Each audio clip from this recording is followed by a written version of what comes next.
మంత్రి జగన్మోహన్ రెడ్డి గారు యొక్క పరిపాలన మా ప్రోగ్రెస్ కార్డ్ ఇది, మేము చేసింది ఇది అని ప్రజల ముందరికి పెట్టి మేము ఎన్నికలకు వెళ్తా ఉన్నాం. మరి చంద్రబాబు నాయుడు గారు 2014లో ముఖ్యమంత్రి చేసినప్పుడు 640 హామీలు ఇచ్చి ఉన్నాడు. ఆ 640 హామీలు ఈ రోజున తెలుగుదేశం వెబ్సైట్లో చూస్తే అది మన కంటికి కూడా కనబడదు, డిలీట్ చేసేసారు. అంటే వాళ్ళకున్న మేనిఫెస్టోకున్న విలువ ఏ పాటిదనేది ఒక్కసారి ప్రజలందరూ కూడా గమనించాలి, ఆలోచన చేయాలి. నేను మచ్చుకి 4 ప్రధానమైన హామీలు తెలుగుదేశం పార్టీ చంద్రబాబు నాయుడు గారు ప్రకటించినట్లో మీకు ఒక్కసారి మళ్ళీ గుర్తుకు చేస్తాను. జాబ్ కావాలంటే బాబు రావాలని అన్నాడు. మరి ఎంతమందికి జాబులు వచ్చాయో చంద్రబాబు నాయుడు గారు చెప్పాలి.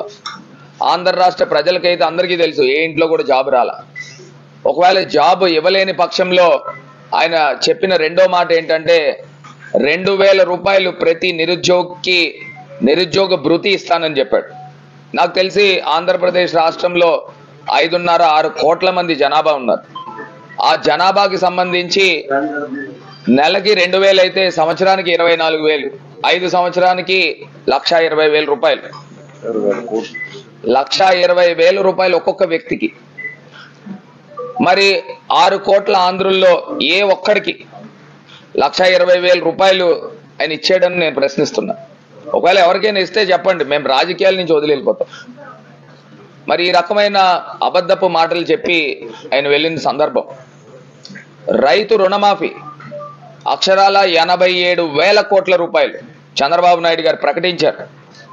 మరి అది ఎక్కడికి వెళ్ళిపోయింది అనేది ఎవరికీ తెలియదు. ఏ రైతుకి మాఫీ అయిందో మాకైతే తెలియదు.